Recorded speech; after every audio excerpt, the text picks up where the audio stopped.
Halo sahabat sains, welcome to Miss Maya channel. Sebelum menonton video ini, jangan lupa untuk like, komen, dan subscribe dulu ya. Enjoy this video.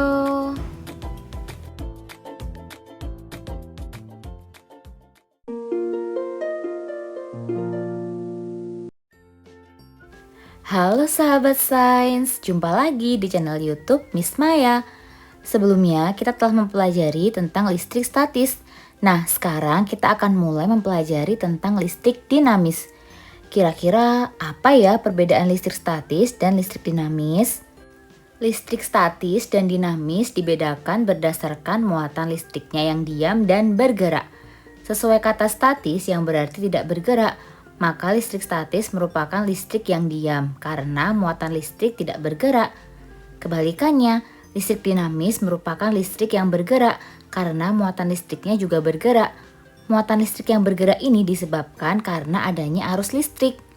Tentu kalian sudah tahu kan berbagai penggunaan listrik dinamis dalam kehidupan sehari-hari. Hampir setiap hari kita selalu memanfaatkan listrik dinamis. Misalnya untuk menyalakan lampu, menyalakan televisi, kipas angin, dan sebagainya. Kira-kira dari mana ya sumber listrik itu berasal? Untuk memahami lebih lanjut, ayo simak videonya sampai selesai. Sahabat sains, yang pertama akan kita bahas yaitu mengenai hambatan jenis bahan. Kabel tiang listrik berfungsi untuk menghantarkan listrik dari suatu ujung ke ujung kabel lainnya. Berdasarkan kemampuan menghantarkan listrik, benda dibagi menjadi 3 jenis. Yang pertama ada konduktor, yang kedua isolator, dan yang ketiga semikonduktor. Konduktor merupakan bahan yang mampu menghantarkan arus listrik dengan baik. Contohnya ada tembaga, perak, dan emas. Isolator listrik adalah bahan yang sangat buruk untuk menghantarkan listrik karena di dalam bahan ini elektron sulit untuk mengalir. Contohnya karet, kayu, dan plastik.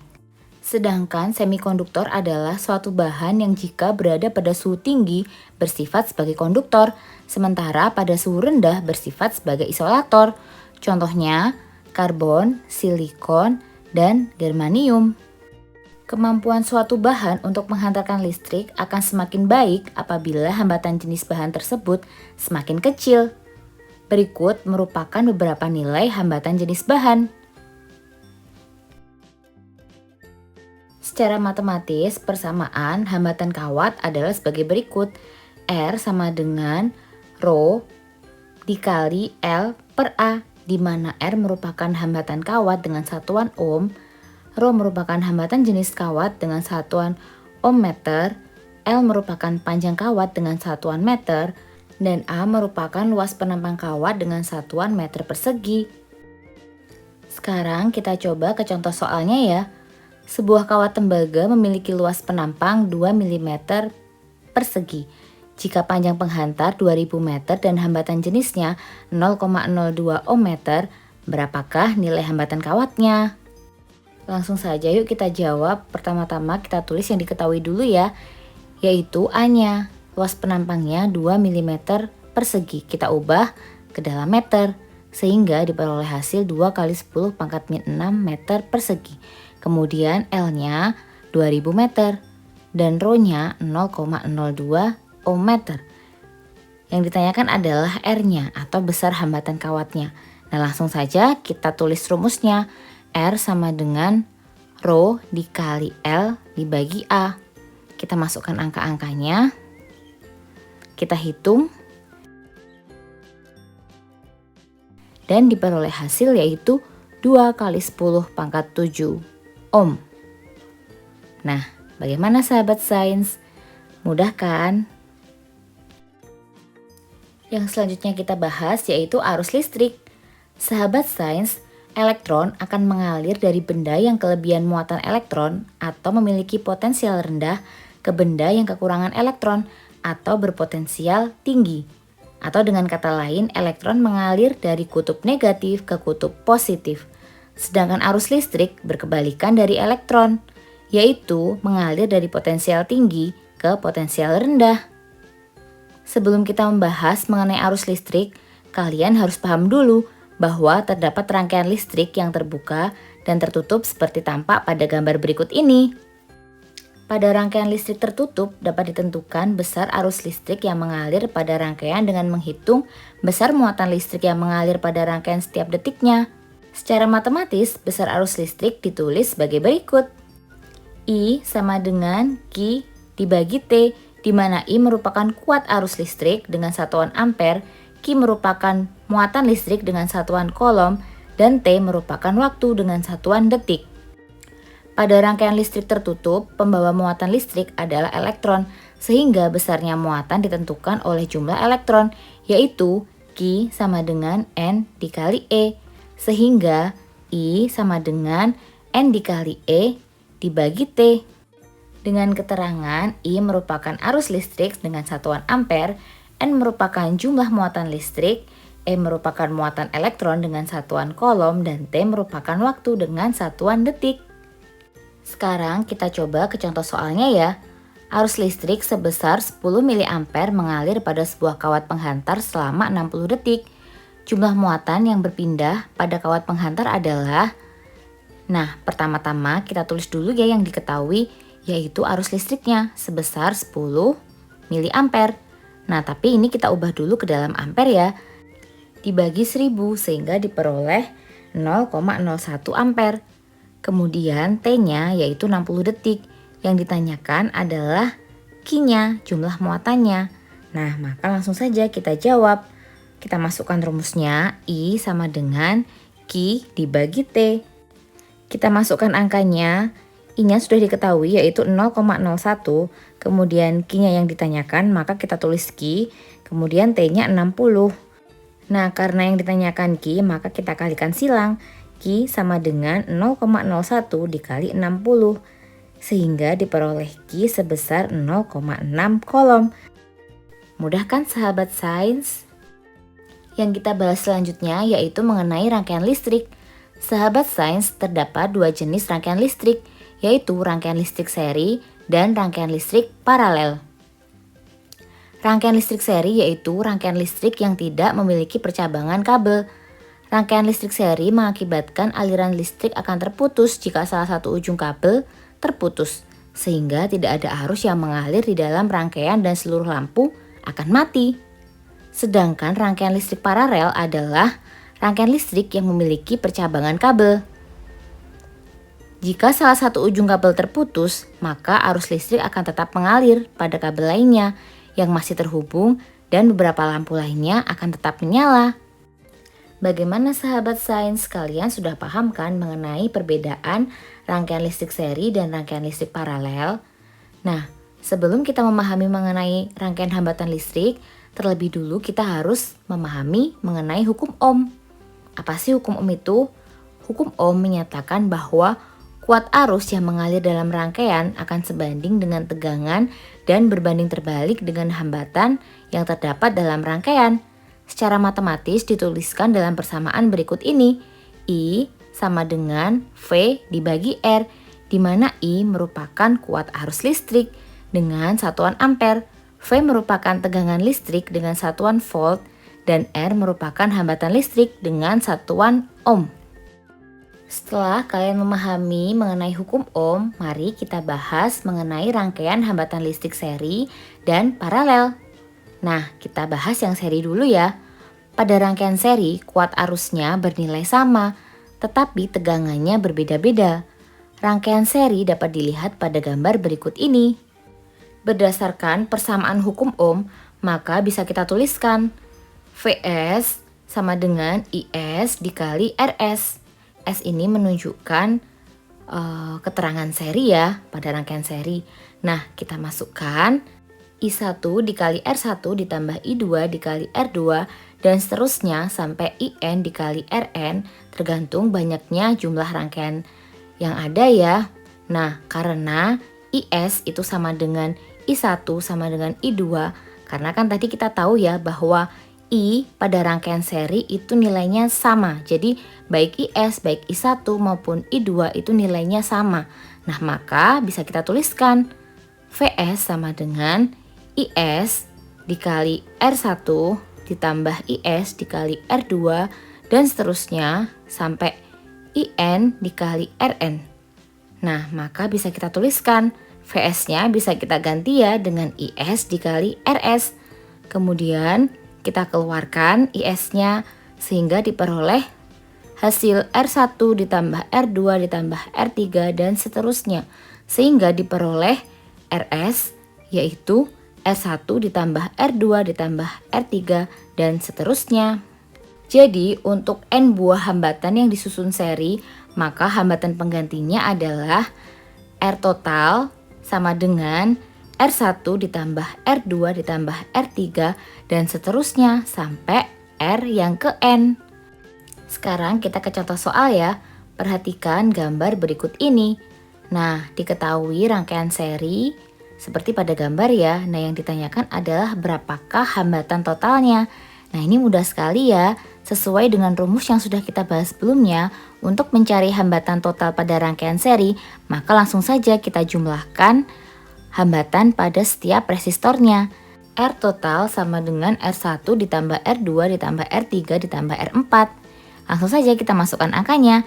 2 ditambah 3 ditambah 4 ditambah 6 sehingga diperoleh hasil hambatan total sebesar 15 ohm. Bagaimana sahabat sains? Mudah kan? Selanjutnya rangkaian hambatan listrik paralel. Pada rangkaian paralel, tegangan listrik bernilai sama tetapi besar kuat arusnya berbeda-beda. Rangkaian paralel dapat dilihat pada gambar berikut ini ya. Berdasarkan rumus hukum Ohm, maka bisa kita tuliskan IP sama dengan VP dibagi RP ditambah V1 dibagi R1 ditambah V2 dibagi R2. Nah, karena nilai tegangan atau V dimanapun dia berada bernilai sama, berarti VP sama dengan V1 sama dengan V2. Nah, maka bisa kita tuliskan IP sama dengan V1 dibagi R1 ditambah V2 dibagi R2 dan seterusnya. Kemudian bisa kita tuliskan, kita ganti IP-nya dengan VP per RP. Nah, V1, V2, V3 kita ganti dengan VP karena nilai V-nya kan selalu sama ya. Berarti boleh dong kita ganti dengan VP. Nah, berarti VP per R1 ditambah VP per R2 dan seterusnya. Nah, VP-nya bisa kita keluarkan sehingga diperoleh hasil VP dikali 1 per R1 ditambah 1 per R2 dan seterusnya. Nah, VP-nya bisa kita coret ya antara ruas kanan dan ruas kiri sehingga diperoleh hasil 1 per RP sama dengan 1 per R1 ditambah 1 per R2 ditambah 1 per R3 dan seterusnya sampai R yang ke N.